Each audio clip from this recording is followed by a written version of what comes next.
Então, boa noite, pessoal. Essa é mais uma edição do nosso clube de revista lá da Santa Casa. Hoje a apresentação fica a cargo da Mariana Paes, nossa R2, e ela vai falar um pouquinho sobre esses artigos que falam sobre as considerações anestésicas nas cirurgias para urologia. Mari, a palavra é sua. Fica à vontade. Tá bom. Então, gente, boa noite. Eu vou começar aqui o clube de revista, né, desse ano. O artigo escolhido foi esse daqui, de considerações anestésicas para procedimento urológico. Esse artigo, ele foi publicado no jornal coreano de anestesiologia, foi aceito em 2019 e foi publicado no ano de 2020. Eu vou começar aqui com algumas perguntas que o Dr. Ricardo ele me mandou para sistematizar a leitura do artigo. Então, depois eu começo a falar um pouco sobre é, o conteúdo do artigo propriamente dito, tá bom? O tipo de artigo, esse tipo de artigo, para quem leu, né, acho que percebeu que era um artigo de revisão narrativa, não era um artigo sistemático, porque não tinha nenhum dado estatístico, né, nenhum conteúdo estatístico, era apenas um compilado, de discussão de conhecimentos existentes sobre anestesia em cirurgia urológica. O título era, assim, condizente com o artigo. A problemática é a diversidade de técnicas anestésicas e os riscos associados, para cirurgias urológicas. De objetivo primário seria revisar as abordagens anestésicas, e os pontos críticos para os tipos de cirurgias urológicas existentes. De objetivo secundário, seria sugerir condutas, né, para melhorar a segurança do paciente, promover também uma recuperação mais rápida, que é o que eu vou falar mais na frente. Sobre hipótese, critério de inclusão, exclusão, variáveis, não foi avaliado justamente por ser um artigo de revisão narrativa. Os achados importantes do artigo eu vou comentar mais na frente. Se os resultados têm validade, sim, que a maioria dos achados está corroborando com as evidências atuais que a gente tem. É, Sobre significância estatística, não houve nenhum dado estatístico apresentado no artigo, e também não houve comparação entre grupos. Falando aqui dos resultados, né, que seria a discussão do artigo propriamente dita, ele começa falando sobre os principais tipos de pacientes que vão ser submetidos às cirurgias urológicas. Tirando ali os cálculos renais, algumas outras cirurgias de urgência, a maioria dos pacientes são idosos, né? Que é ali pacientes com câncer renal, câncer de próstata, câncer de bexiga. Então, seria mais idosos. é, então, quando a gente tem esse público, provavelmente vai ter alguma outra comorbidade associada, principalmente hipertensão, diabetes. É importante avaliar o estado funcional desse paciente, como é que está a reserva cardiovascular. E também o artigo fala sobre o nível de fragilidade desse idoso, que é importante ser avaliado. Que a fragilidade ela estava significativamente associada a uma maior mortalidade no pós-operatório. Além disso, avaliar alguns fatores modificáveis, né? Então, o tabagismo seria aconselhável parar de fumar 4 semanas antes da cirurgia. É, também avaliar os níveis hematimétricos, os níveis de ferro.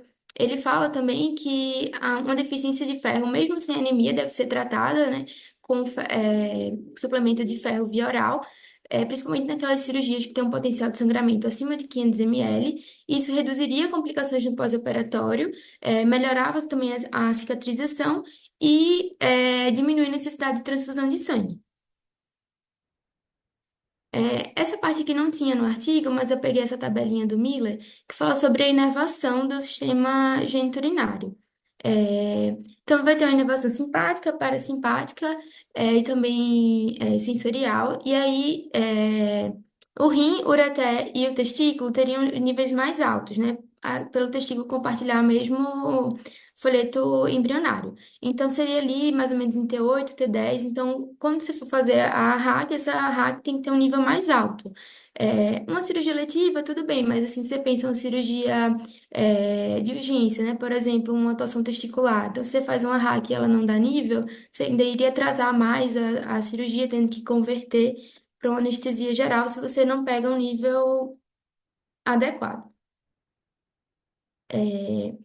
Uma coisa que eu achei interessante do artigo é que ele coloca a avaliação das cirurgias, né? Ele divide por cirurgia. Então, a primeira que ele fala é a nefrectomia. Na nefrectomia, tirando as causas por trauma, né? Ou se for doador vivo, transplante, a maioria, pensando na parte oncológica, a maioria seria por carcinoma de células renais, que atinge mais a população idosa. O posicionamento do paciente, né? Geralmente fica em decúbito lateral, e aí você tem que ter todos aqueles cuidados de posicionamento, cuidado com lesão por pressão, principalmente olho, extremidades, né? Lesão nervosa, plexo braquial, por exemplo. Então, sempre colocar um coxinha axilar, deixar o pescoço na posição neutra, isso tudo é bem importante de ser avaliado antes de começar. Ele fala também que muito em uso atualmente, né? Sei que na nossa realidade, mas cirurgia robótica. Então, você tem que fazer um bloqueio neuromuscular adequado. Quando na cirurgia robótica, o cirurgião ele não tem tanta sensibilidade tátil na pinça. Então, se qualquer movimento, mesmo que mínimo, pode acabar lesando a estrutura de uma forma mais abrupta do que numa cirurgia videolaparoscópica. Então, esse bloqueio neuromuscular, ele fala, pode ser tanto de bomba de infusão, mas aí você teria que ter um TOF, seria mais adequado, ou então por repiques.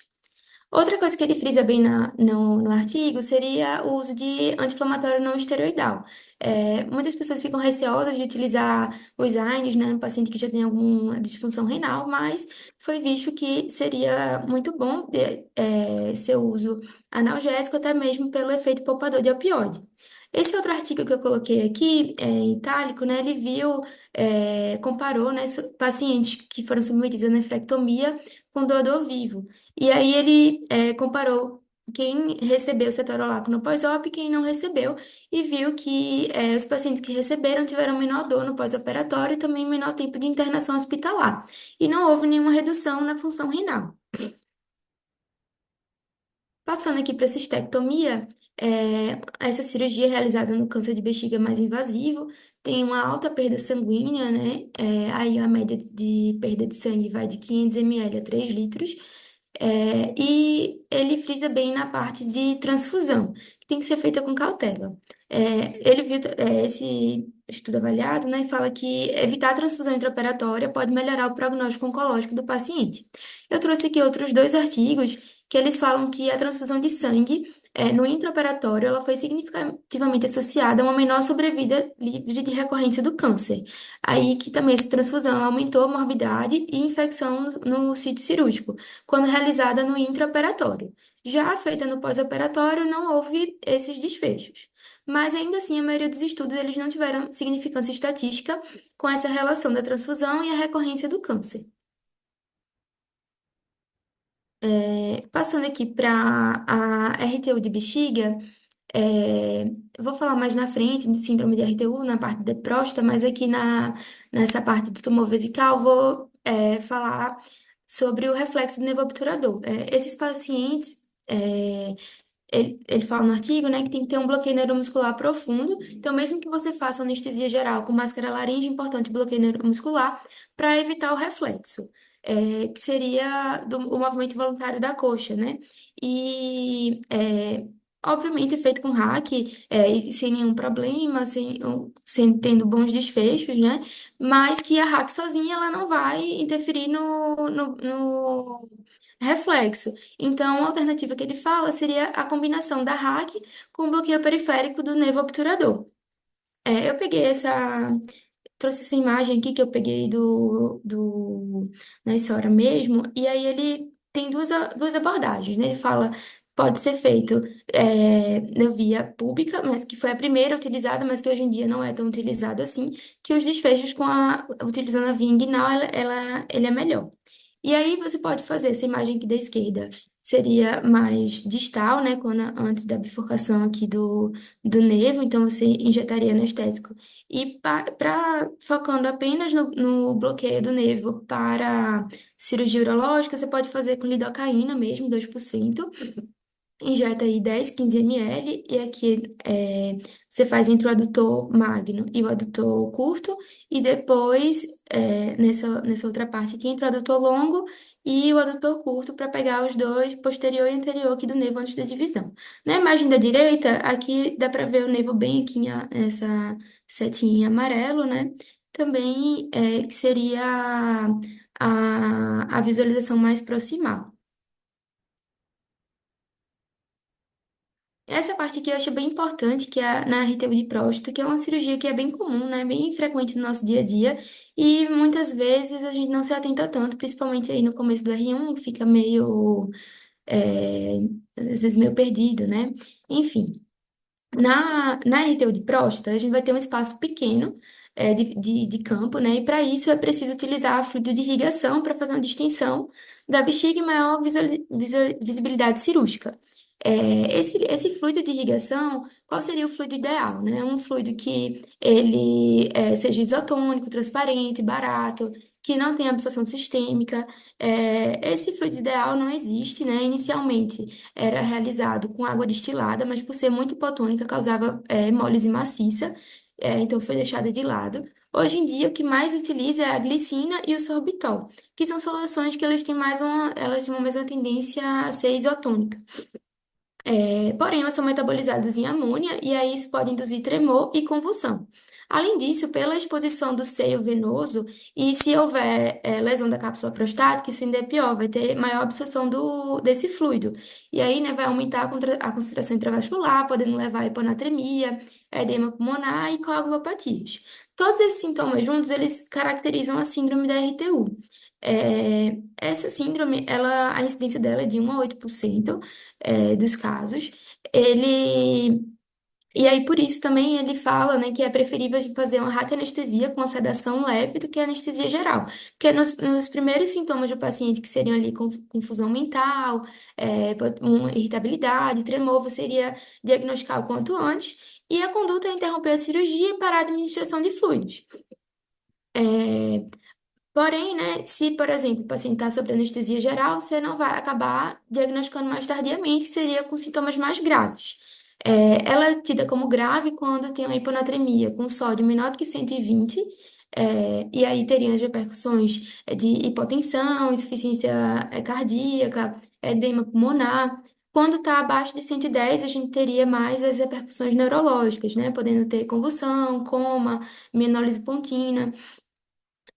E até eu estava olhando um relato de caso que ele fala justamente sobre um paciente que foi submetido à anestesia geral por recusa do paciente a RAC, e aí ele abriu o quadro com cianose, hipotensão, uma bradicardia extrema, foi até e também um tempo de cirurgia muito longo, Passou 2 horas e meia a cirurgia, foram 40 litros de glicina, era um procedimento combinado, um arreteio de próstata, e também estavam fazendo uma cistoscopia diagnóstica, então isso aumentou o tempo do exame. Acabou tendo um retardo no diagnóstico da síndrome da RTU. Quando viram a gasometria, tinha um sódio de 115. Então, esse paciente acabou sendo levado entubado para UTI, teve um tempo de internação um pouco maior. Aí, outra coisa, nesses casos mais graves, a gente pode fazer também diurético, né? O principal, furosemida, 20 miligramas, e também solução salina hipertônica, 3%. Lembrar também que a gente não deve corrigir tão rápido, né, o sódio, porque aí vai ter outros comprometimentos. E também você não deve atingir um alvo da normalidade. Então, acima de 120, 125 para a primeira correção. Enfim, voltando para o caso, né? Esse paciente ele ficou mais tempo internado, mas foi estubado depois de algumas horas, em ambiente de UTI e ficou lá controlando os distúrbios hidroeletrolíticos. E isso aumentou o tempo dele de internamento para uma cirurgia que poderia ter sido controlada e evitado todas essas complicações. Então, é sempre bom ficar atento, né, no paciente, uma raquianestesia, uma sedação mais leve e, principalmente, também o tempo e a quantidade de volume que está sendo injetado. Isso tudo a gente tem que ficar sempre bem atento. Passando aqui para a prostatectomia, tem de diversas maneiras, né? Tem a prostatectomia aberta, que eu acho que é a que a gente mais faz lá na Santa, né? E aí é uma cirurgia que vai ter um maior nível de sangramento, o paciente vai ter uma recuperação, um pós-operatório, né? Um maior tempo de internação. Tem a videolaparoscópica e o artigo frisa bem na robótica, que mesmo não sendo o nosso dia a dia, é a técnica mais atual. Na cirurgia robótica, o robô ele toma bastante espaço do campo assim do paciente, né? E aí esse paciente ele fica geralmente com os braços ao longo, então você tem que garantir sempre bons acessos, ver se a monitoração está adequada, porque depois do início da cirurgia vai ficar mais difícil de você ter acesso ao paciente. Além disso, fazer alguns coxins de proteção do paciente, porque os braços do robô às vezes têm uma movimentação inadequada, pode acabar machucando o paciente, então isso você tem que ficar atento também, proteger antes. E a posição, né? O paciente fica em trem, um trem bem acentuado, e o pneu também da cirurgia robótica, ele é ainda maior do que do vídeo. Então, vai ter repercussões na mecânica ventilatória do paciente. Ele fala também que você deve tomar algumas estratégias ventilatórias antes do início da cirurgia, né? Então, uma manobra de recrutamento para melhorar a complacência, diminuir a telectasia. É, Também a ventilação controlada, a pressão seria preferível do que a volume. Atentar também para a pressão de pico, para não ultrapassar acima de 35. Tudo isso tem que ficar atento antes do início da cirurgia para diminuir as complicações, ventilatórias, tá? Outra coisa que ele fala também é restrição hídrica no intraoperatório. Isso melhora a visualização do campo cirúrgico para o cirurgião. Então, ele fala ali para você. Fazer no máximo 800 ml de cristalóide, até pelo menos clampear desculpa, clampear não, é anastomosar a bexiga e o ureter. E ter essa restrição hídrica. Sobre a nefrolitotomia percutânea e ureteroscopia. A nefrolitotomia, ela usa mais para os cálculos coraliformes, cálculos maiores. Meio que ele deixa assim a critério, né, anestesia geral ou RAC, mas que geralmente esse paciente ele fica em decúbito ventral. Então, tem que ter cuidado aí se você faz anestesia geral, sempre o posicionamento, os olhos, enfim, para não ter nenhuma lesão por pressão também. A ureteroscopia pode ser a flexível ou a rígida. Quando você opta pela, Quando o cirurgião opta pela flexível, geralmente são os cálculos mais altos e a duração da cirurgia é um pouco maior. Então, ele fala que a anestesia geral é preferível, né? Até porque o cálculo, como está mais alto, sua RAC ali talvez não tenha um nível tão adequado. Então, acaba uma taxa de conversão cirúrgica mais alta. Já a rígida, pode ser feita tanto com sedação ou com a RAC. Aqui no controle da dor e recuperação. Ele fala bem sobre o uso do TAP Block, sendo eficaz para analgesia no pós-op e redução de uso de opioides. O TAP Block, ali você vai fazer, né, um grande volume anestésico entre o oblíquo interno e o transverso e pega uma boa área de inervação, né, ali mais ou menos de T7 até L2 o que garantiria um bom controle de dor no pós-operatório, principalmente nas nefrectomias, na prostaté também. Esse outro estudo que eu trouxe, ele compara o TAP Block com a anestesia de neuroeixo. Um desses estudos fala que não teve diferença na dor. Já o outro, ele fala que teve sim. O grupo que recebeu o TAP Block, ele evoluiu com menos dor no pós-operatório. Mas os dois estudos, eles concordam que no grupo do TAP Block teve menos hipotensão no intraoperatório, menor tempo de internação também, além da redução da dor. Outra coisa na recuperação que está bem atual, né, é o uso do protocolo ERAS, que começou na cirurgia coloretal, mas que está sendo bem adaptada em outros tipos de cirurgia e aqui no nosso caso nas cirurgias urológicas, que o protocolo ERAS, né, ele é aplicado tanto no pré, no intra e no pós-operatório para melhorar os desfechos. Aqui no pré-operatório, algo que a gente acaba não fazendo no nosso dia a dia, né, mas deveria fazer, que é o jejum abreviado, líquidos claros 2 horas para sólidos 6 horas, quanto no intraoperatório optar pela técnica a menos invasiva possível, fazer anestesias combinadas, fazer aquela a fluidoterapia guiadas por meta, né? Evitar a sobrecarga volêmica do paciente. optar também por líquidos aquecidos. E no pós-operatório, também a analgesia combinada, optar por analgésicos via oral, uso do AINES também. Ui. E mobilização precoce, volta da dieta interal, oral também o mais rápido possível. Por fim, o artigo finaliza, né, com a anestesia e recorrência do câncer. Alguns estudos viram que a RAC ela está associada com a menor recorrência do câncer quando comparada com a anestesia geral, possivelmente pela maior imunossupressão da anestesia geral e pelos anestésicos inalatórios ter uma chance de proliferar células malignas.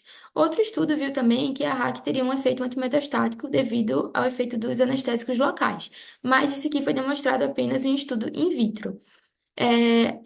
Assim, a maioria dos procedimentos, por serem de duração curta, foi difícil determinar esse efeito da anestesia, tendo uma associação tão impactante assim com a recorrência do câncer. Voltando aqui para aquelas perguntas iniciais, né, do, da leitura do artigo. Se os resultados respondem às questões iniciais, sim, que o artigo ele aborda de forma sistemática os cuidados anestésicos do tipo de cirurgia. É, se os resultados são sim comparáveis com outros estudos, eles estão em concordância, até mesmo com o Miller, com outras diretrizes, tá? Principalmente diretrizes mais atuais, está assim, apesar de ter alguns pontos conflitantes, né? Como eu falei anteriormente. Os pontos fortes do artigo, para mim, foi ele ser atual, ter uma abordagem prática e clínica, ele organiza bem por tipo de cirurgia, e tem ênfase em estratégias mais modernas. A limitação seria que ele não é uma revisão sistemática, por não ter nenhuma análise estatística, não apresenta meta-análise, também não tem detalhamento metodológico na seleção dos estudos e não teve nenhum dado quantitativo comparativo. Aí, por fim, né, para a gente fechar aqui, é sempre importante individualizar a técnica anestésica com o tipo da cirurgia e também o tipo do paciente, né, que vai ser abordado, as comorbidades, as indicações e contraindicações, tentar estratégias sempre muito modais, mais atuais, tentar estabelecer o protocolo ERAS, né, no dia a dia, e a colaboração entre a equipe, né, a da anestesia e também a equipe cirúrgica é sempre essencial. É isso.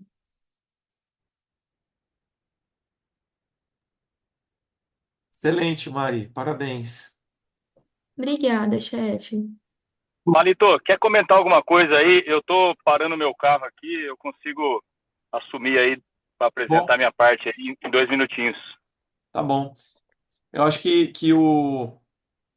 os pontos, né, que abrangeram esse artigo foram bem interessantes, porque foram escorreram quase todos os pontos, né, e as principais cirurgias da urologia, né, e a gente percebe, né, como as outras especialidades, a urologia tem vários detalhes, né, então cada procedimento tem uma peculiaridade especial, que na grande maioria das vezes pode até passar despercebido, mas quando você pega um paciente mais crítico, um paciente mais frágil, que nem você colocou bem, né? Um paciente com comorbidades, esse manejo mais apurado, esse cuidado mais fino faz a diferença no desfecho, né? Então, entender os reflexos, entender as limitações de cada procedimento fazem toda a diferença, né?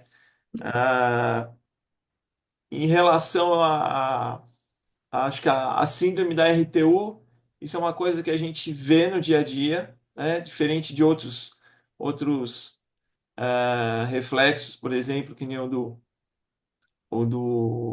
Do obturador. da obturador, né? É mais raro, mas a síndrome de RTU, a gente vê É bem isso mais frequente. e é diretamente proporcional ao tamanho da próstata e o tempo cirúrgico, né? Então, realmente é o trauma que é feito ali, que expõe ali aquela área cruenta, ela vai absorver mais, quanto mais tempo, mais tempo ficar ali, maior a chance da gente ter uma absorção ali daquele fluido, dar uma hiponatremia dilucional. E então isso é uma coisa que a gente tem que ficar atento, né? Sempre quando você vai fazer, por exemplo, uma cirurgia de próstata, saber que isso é um risco eminente, né? E estar atento a esses sinais precoces e aí poder atuar, ou alertar pelo menos a equipe cirúrgica. O que você achou, Mari, do mais interessante nesse artigo? Eu vi que você estudou bastante, né? Não só o artigo, mas o, o tema em si. O que você achou de mais interessante que você gostaria de destacar, assim? Eu acho que o mais interessante, até pela prática, né, seria a síndrome da RTU mesmo, porque eu acho que é o que mais tem que ficar atento para a nossa prática, que a gente vê muito no dia a dia, essa, tipo, a RTU de próstata, de bexiga, sempre tem na Santa, né? Então, acho que foi o ponto mais interessante, assim, para nossa prática, até para saber mais, para disseminar mais. Às vezes, no R1 a gente não tem essa, essa bagagem, né? Então, Aham. aí, para que estão escutando a aula, acho que vai ser interessante para agregar. Os outros eu achei interessante também a parte da cirurgia robótica, mas é algo que a gente não vê tanto, né? Então, ficou mais a título de conhecimento mesmo. Algumas coisas eu não sabia, aprendi depois que estava lendo os outros artigos, né? Que eu fui procurar também. Mas que eu acho que fica mais no nosso dia a dia seria a síndrome da RTU, mesmo até a complicação mais grave também, para poder ficar mais atento. Outra coisa é o sangramento, né? Então isso aí a gente já É, sabe, acho que até o R1 sabe que cirurgia é, que mexe em próstata, é, mexe em bexiga, sangra mexe muito. em rim, você tem que ir lá pegar vários acessos, ficar atento no sangramento. Então, realmente, são É, áreas muito vascularizadas que determinado momento está tudo muito bem, e de repente tem algum tipo de sangramento não previsto, né? Pode ser uma ligadura que soltou, ou pode ser um plexo venoso ali, muito de difícil controle, e rapidamente foge do controle, a gente tem um choque hipovolêmico ali. Então, realmente, a gente precisa ficar atento a isso, é um ponto de atenção, de alerta. E só para te falar um pouquinho sobre cirurgia robótica, eu acho que a gente já passou por alguns momentos da cirurgia robótica, né? Então, teve aquele primeiro aquela primeira onda onde era tudo novidade, todo mundo queria fazer, todo mundo queria aprender, achava que ia ser realmente um divisor de águas, e não é bem assim. Eles, depois de vários anos, principalmente cirurgias abdominais gástricas, muitos artigos e algumas meta-análises mostram que o desfecho para determinados tipos de cirurgia é praticamente o mesmo. Se você comparar cirurgiões experientes com ah, cirurgias robóticas, né? Isso aí deu um pouco de desânimo, né, para aqueles centros lá que trabalhavam, que estavam investindo muito no robô. Agora, eu acho que a gente está num segundo momento, talvez um segundo momento mais maduro da cirurgia robótica. Estou falando de uma forma geral, não só em urologia, uhum, onde os hospitais já investiram, já compraram esses equipamentos, então eles precisam criar um modelo de negócio que ele seja sustentável. Então, algumas cirurgias abdominais são alencadas, eles são escolhidas como meio aquelas que têm mais chances de produzir melhores desfechos, né? Então, as cirurgias urológicas é um tipo, né? Então, a prostaté por, robô, ela, como o cirurgião tem o domínio daquela pinça robótica, ele acaba sendo mais preciso, e muitas vezes ele consegue preservar um pouco o plexo nervoso ali em volta da próstata. Esses pacientes eles evoluem com menos hipotensão, que pode ser uma complicação da prostatectomia por via laparoscópica ou aberta. Então, tem algumas vantagens que eles conseguiram, clínicas, né, de desfecho, que eles conseguiram realmente validar com o uso da cirurgia robótica. Então, eu acho que a gente está vivendo um outro momento. Então, você vai ver algo, quando você acabar a residência e começar a, a trabalhar nos hospitais onde tem o robô, você vai ver que não é toda cirurgia que eles fazem com o robô, Algumas especialidades estão tentando introduzir o robô no seu dia a dia, então, por exemplo, cabeça e pescoço, é, mesmo cirurgia torácica, até mesmo cirurgia cardíaca.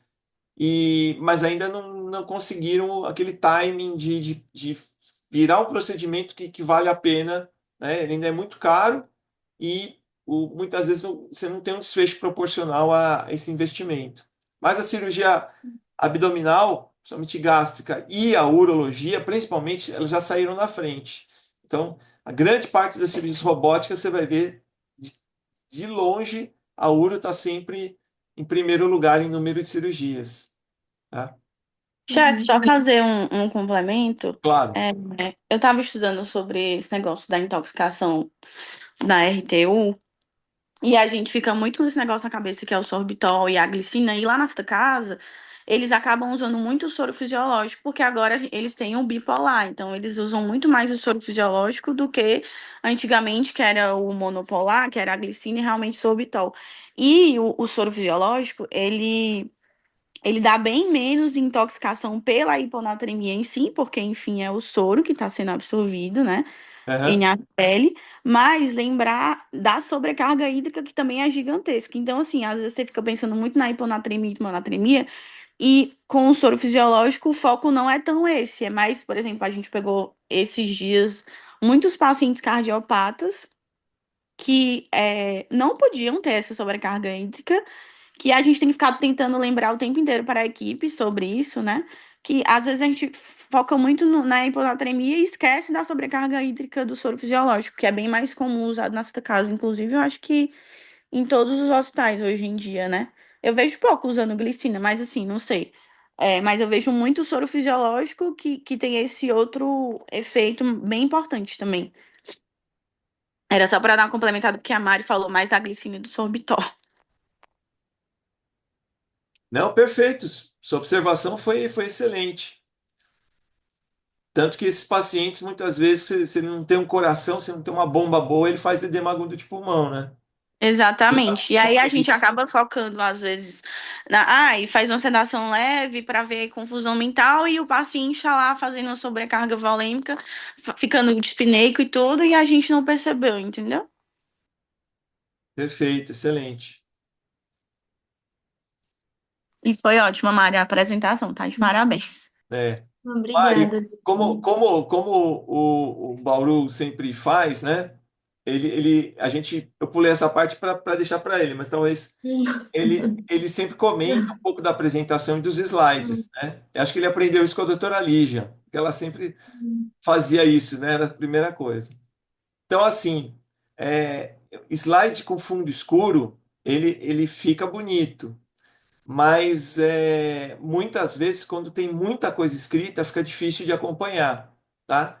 Então, Tá, mesmo aqui na tela do computador com alta definição, muitas vezes tinha os slides muito poluídos, né? E aí fica difícil da gente ler.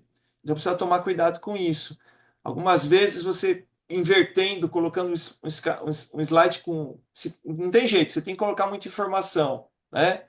Você tenta reduzir ao máximo, mas precisa ter mais informação no slide. Você não consegue dividir ele em dois slides.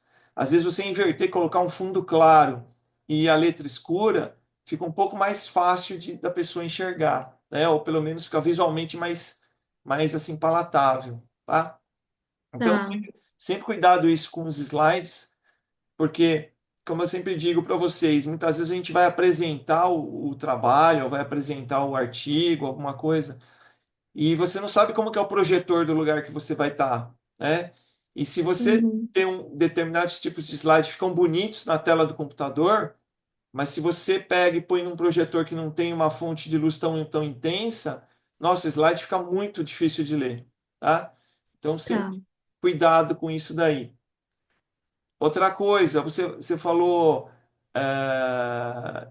de uma maneira uniforme, então você foi falando pausadamente, algumas vezes acelerando um pouquinho, algumas vezes diminuindo um pouquinho, e a gente via que você tinha conhecimento sobre o assunto, né? Tem dúvida disso daí, você estudou bastante. Além do artigo, você complementou com várias outras informações que foram interessantes. E mas algumas vezes falar um pouquinho mais devagar, né? E talvez assim você dá um destaque maior naquilo que você quer fazer, mudando só um pouquinho o tom de voz, ajuda a pregar, a retém a atenção da plateia, tá? Tá. Então, é uma coisa que a gente vai aprendendo com o tempo, você fazer algumas pausas e depois dar algumas aceleradas e mudar o tom de voz, porque ficar sempre com o mesmo tom de voz, algumas vezes cansa e a pessoa vai se desinteressando ou vai perdendo um pouquinho a atenção. Então, são regrinhas, são dicas assim para apresentação que você vai ganhando com o tempo. Mas foi ótima a sua apresentação, parabéns. Tá bem. Obrigada, chefe. Obrigada também pelas dicas. E mais alguém?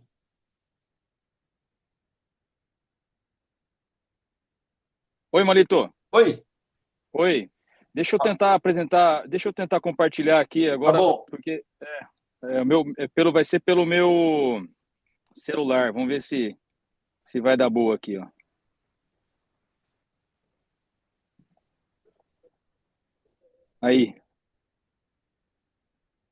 Já apareceu Agora aqui. Tá ótimo. apareceu? Apareceu. Apareceu no formato apresentação mesmo ou não? Não, apareceu naquele formato uma tela em cima da É. outra.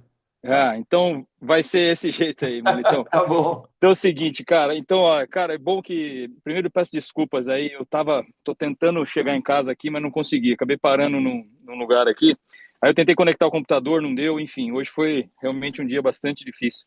Felizmente aí, só para atualizar, o meu filho fez uma colinha lá, deu certo, Que ele bom. enfaixou e já tá indo para casa da minha sogra.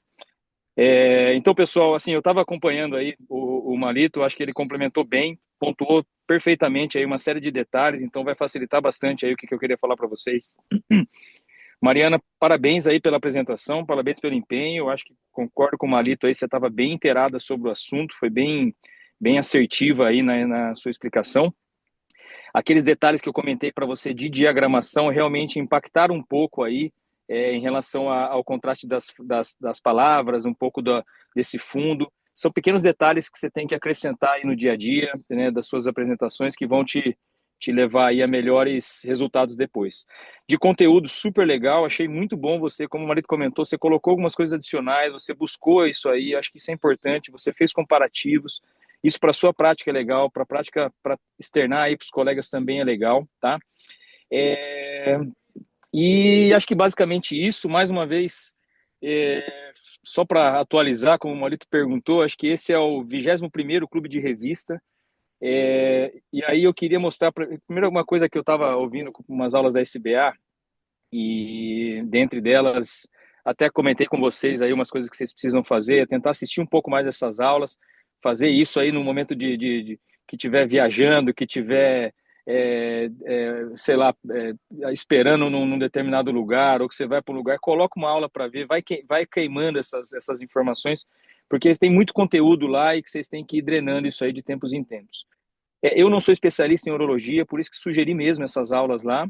Mas assim como a Mariana, hoje eu aprendi bastante aí, muitas coisas novamente sobre urologia, e vou tentar em uns 10 minutinhos, 15 aí, passar para vocês algumas impressões, principalmente da prática, né? Isso que o Marito comentou aí do dia a dia, né? É, esse ritmo diário, que é sim um procedimento bastante frequente, né? A gente vê aí desde procedimento de urgências até esses procedimentos aí robóticos, são coisas do nosso dia a dia. Todo dia eu estou fazendo uma urologia lá. E a primeira coisa que eu queria comentar com vocês é o seguinte: eu acho que a primeira coisa que um residente de anestesiologia deveria se submeter é virar paciente um dia. E esse negócio de virar paciente vai te colocar numa situação bastante delicada, em uma série de aspectos, que você, na maior parte das vezes, você subestima, você subtrai, você inferioriza quando você trata dos seus pacientes no dia a dia. Então, se eu tenho uma dica para vocês muito legal, virem pacientes um dia. Ou se vocês, felizmente, não precisarem ser pacientes, se coloquem sempre na posição do paciente. Porque assim como vocês estão vendo aí, ó, estou mostrando a minha foto aí, eu me submeti a uma cirurgia urológica recentemente, na verdade no final do ano passado. Foi uma vasectomia bem simples, bem pouco indolente aí, bem tranquilo. Mas eu vou comentar com vocês, é o seguinte, toda cirurgia urológica ela vai envolver região pelve, perineal, órgãos genitais, e tudo isso passa por uma situação extremamente delicada na maior parte das vezes. Então a gente fica muito tranquilo em desnudar um paciente, em expor ele, em abrir, tirar a roupa dele, ou tirar o lençol dele, mas pensem vocês ali se submetendo às mesmas situações. Como é que vocês iam querer ser tratados? Quais os cuidados que vocês deveriam ter ali no ambiente? Cuidado com enfermagem, cuidado com exposição. Prestem atenção nisso. E em cirurgias urológicas, isso é um aspecto muito interessante. Para brincar um pouquinho aí, como eu operei no mesmo hospital que eu trabalho aqui, eu acabei abordando algumas técnicas que eu conheço ali e falei para elas colocarem uma janelinha, um lençolzinho na janela lá para ninguém ficar olhando meu pipi durante a cirurgia e nem ficar dando risada de mim ali depois, né? Mas brincadeiras à parte, é um exemplo claro aí de que se a gente se colocar na visão do paciente, a gente tem muita forma de ajudar o paciente sem a gente estar fazendo muito mais, fazer muito mais do que apenas uma anestesia para ele. Pessoal, como a Mariana comentou aí, alguns aspectos básicos aí, aqui tem essa apresentação, depois eu vou tentar mandar para vocês pelo computador. Mas eu queria que vocês fizessem uma revisão rápida aí sobre insuficiência renal crônica, tá? Qual a classificação dela, que teoricamente é quando você tem um clearance abaixo de 60 mililitros por superfície corporal, né, que é 1,73 metro quadrado, e isso se mantém aí por mais de 3 meses. Existem algumas formas de se calcular o clearance de creatinina, que é muito diferente do que a dosagem de creatinina. O clearance de creatinina é aquela avaliação global, onde você coloca, além do valor absoluto da creatinina, você põe variáveis adicionais, né, como peso, altura, o sexo do paciente, a idade do paciente, e tudo isso traz uma interpretação diferente. Então, habituem-se no seu dia a dia, ao invés de só ver a creatinina, de calcular o clearance de creatinina, e a partir disso você estimar aí uma taxa de filtração glomerular. Os pacientes renais crônicos, eles podem desenvolver aí uma série de complicadores, né, para o seu dia a dia. Esses complicadores estão relacionados aí basicamente a essas disfunções como hipervolemia, alterações eletrolíticas, algumas alterações de coágulo que podem acontecer também, alterações plaquetárias. Então isso sempre é importante aí, e isso é uma pauta importante aí dentro dos pontos de ME que vocês têm. Um outro aspecto importante, que é muito questão de prova, é diagnóstico e classificação aí de insuficiência renal aguda. Tem essa classificação de Rifle aí que eu estou mostrando na tela. Essa já pediram 1000 vezes já em provas, já pediram em segunda fase de TSA, pediram em provas regulares de vocês aí. Então é uma coisa que tem que avaliar. Fatores de risco para desenvolvimento da insuficiência renal aguda também é uma coisa bastante importante. E agora iniciando basicamente aí, e também um aspecto de inervação, né? Uma coisa que eu comentei a gente adora fazer uma raquianestesia para essas cirurgias urológicas, principalmente quando a gente fala em ressecções transuretrais. Mas se atentem ao nível que vocês usem essas raquianestesias, né? Porque a maior parte das vezes, para níveis uretrais, para níveis prostáticos, você vai precisar aí de níveis mais baixos, né? E não precisa subir tanto o seu nível anestésico. E tem uma complicação que acontece muito, principalmente em ressecções de bexiga, RTU de bexiga, que é a perfuração de bexiga. E muitas vezes essa perfuração é associada com síndromes absortivas, porque aí o líquido que está dentro da bexiga acaba extravasando para a cavidade peritoneal, e isso faz uma síndrome absortiva, muitas vezes associada à dor, associada a sintomas neurológicos. E só quando você tem um nível anestésico, aí, um bloqueio anestésico mais distal, é que você vai conseguir diagnosticar essa perfuração de bexiga. Então, atente-se ao nível dos bloqueios anestésicos para esse tipo de cirurgia. Sobre o artigo em si, a Mariana já antecipou aí. Esse é um artigo de revisão, ele apenas retrata aí a partir de uma revisão não sistemática, ou seja, ele não coloca variáveis ali comparativas, ele não identifica ali algumas bases para fazer a pesquisa, ele não faz comparativos, ele não coloca isso de forma nem sistemática, e muito menos depois ele traduz numa meta-análise. Então, ele é um artigo que vem muito antes aí desses artigos de revisão sistemática e meta-análise. Mas ele é um artigo que traz aí uma abordagem mais abrangente, ele tem objetivos aí de trazer, de discutir algumas coisas, de pontuar alguns detalhes, mas ele sempre vai ter o viés, porque você não vai estar sistematizando a pesquisa, você não vai ter bases, né, de referência para essa pesquisa. A única base que você tem é a interpretação do autor. Então esse é o grande problema dessas revisões sistemáticas. Mas ele é muito importante aí para essa cirurgia, para a ciência, porque ela abre portas aí para novos artigos. E dentro da urologia é muito difícil você fazer alguns artigos gerais assim de urologia. Muitas vezes tem os efeitos comparativos, então fazer uma cirurgia anestesia geral ou hack para um determinado procedimento, mas um artigo que vai abranger várias cirurgias ou um guideline para isso a gente não vê muito em urologia.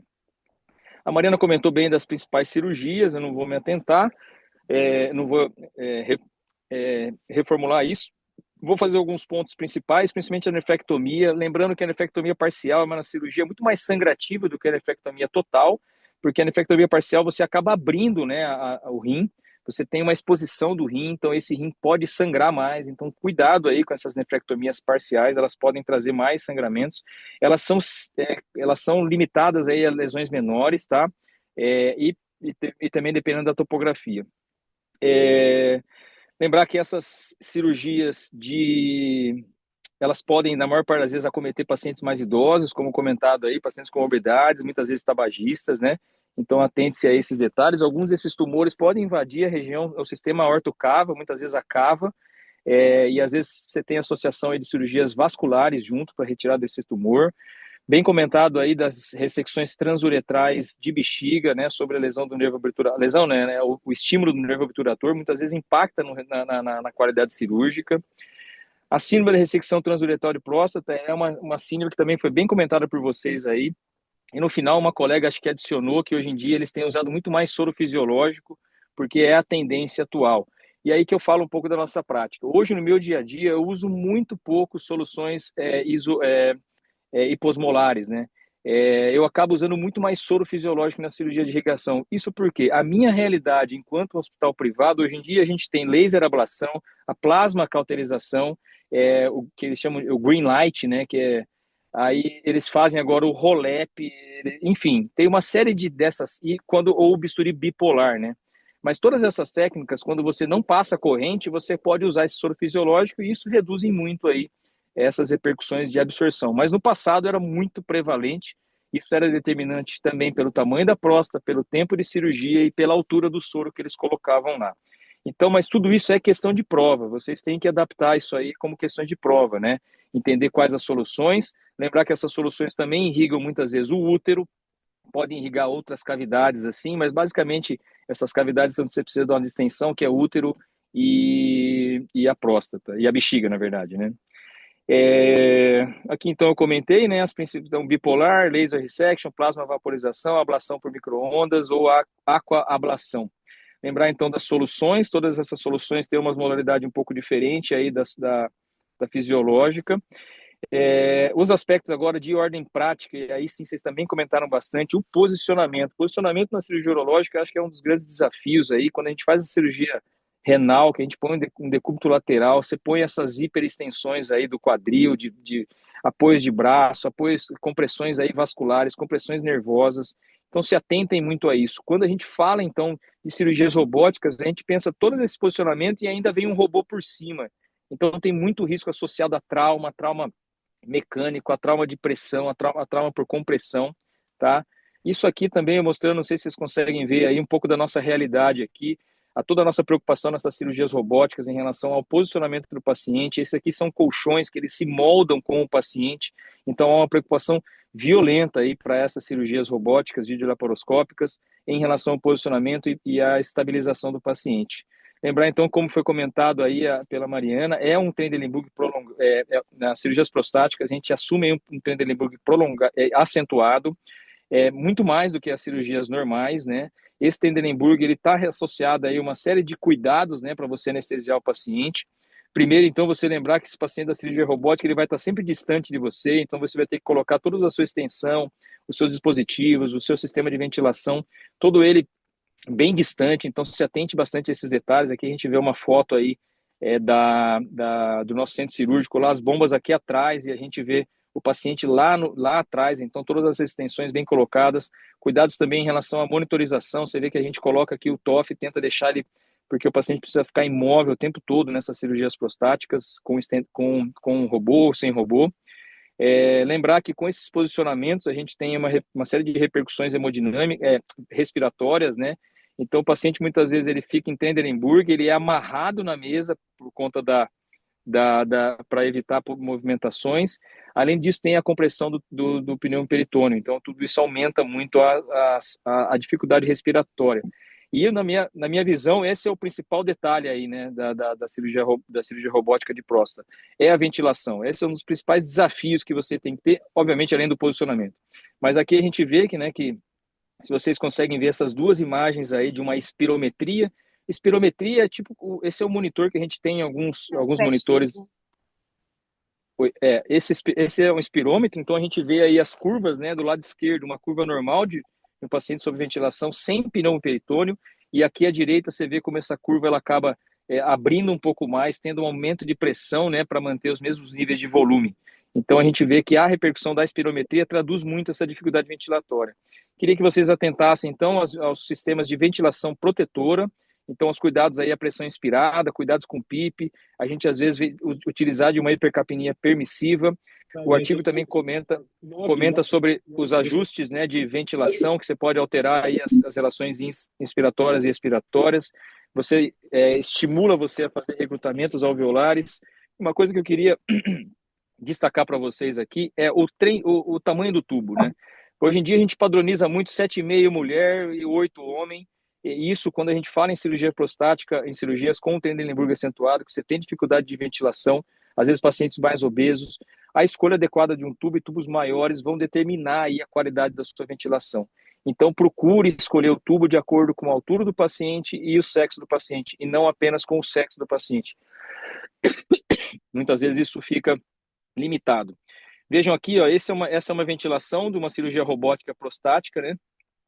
Que a gente estava hiperventilando esse paciente estava com um CO2 de 48, eu estava lá com uma ventilação altamente, com volume muito alto, né, de ventilação, e ainda assim esse paciente com uma retenção muito grande. A gente coletou uma gasometria desse paciente, ele veio com PCO2 aí de 54, né, o que traduzia bem aí essa hipercapnia, uma hipercapnia danosa, né, com alteração importante aí do pH.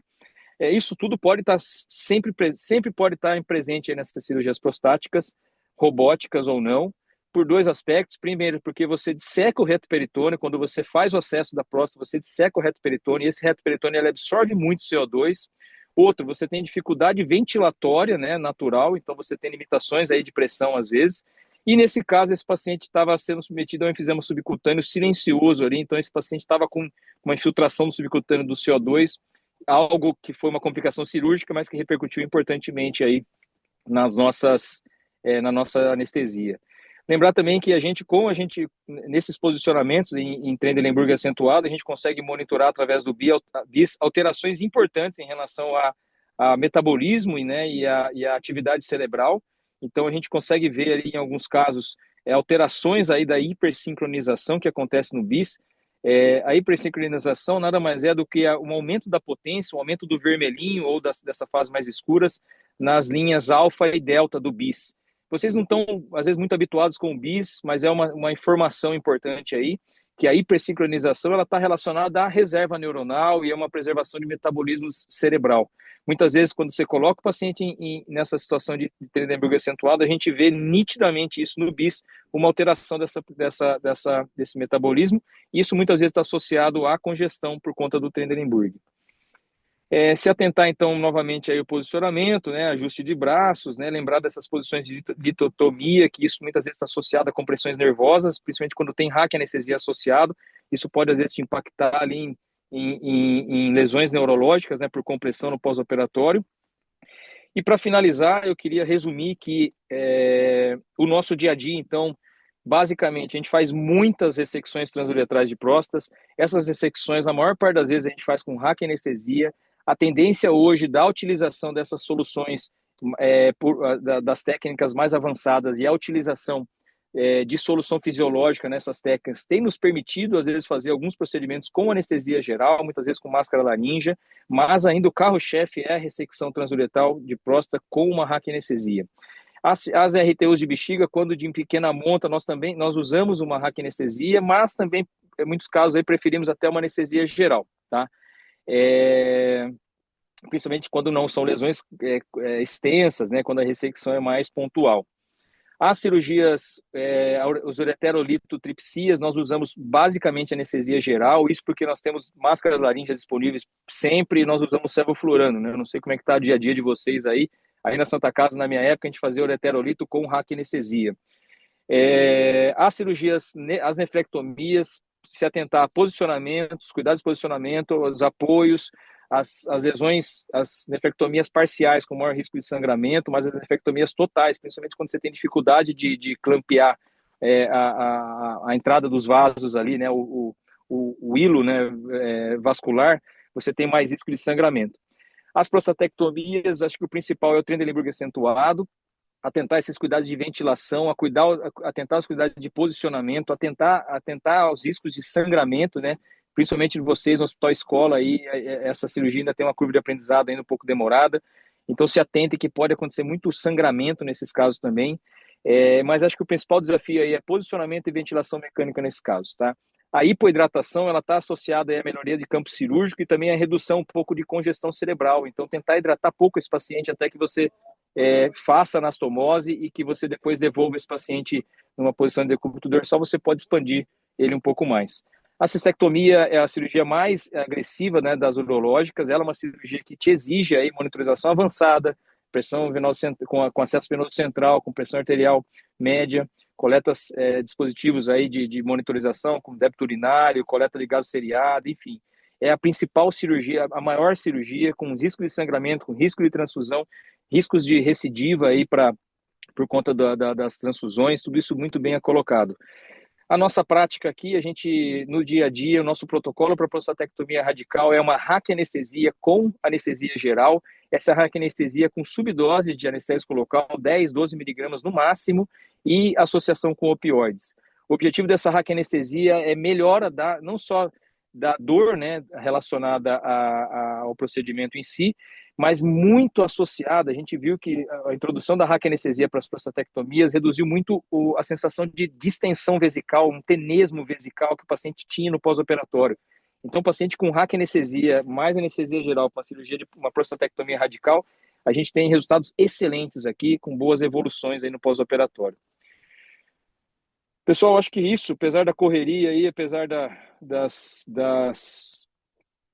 dos improvisos e apesar do FCC do meu filho, eu acho que consegui aí junto com o Marito e acho que principalmente com a Mariana chegar aí numa boa discussão. Eu acho que a principal vitoriosa aqui é a Mariana, que trouxe aí bastante aprendizado para a gente também. E eu espero que vocês tenham aproveitado aí de alguma forma esse tipo de discussão.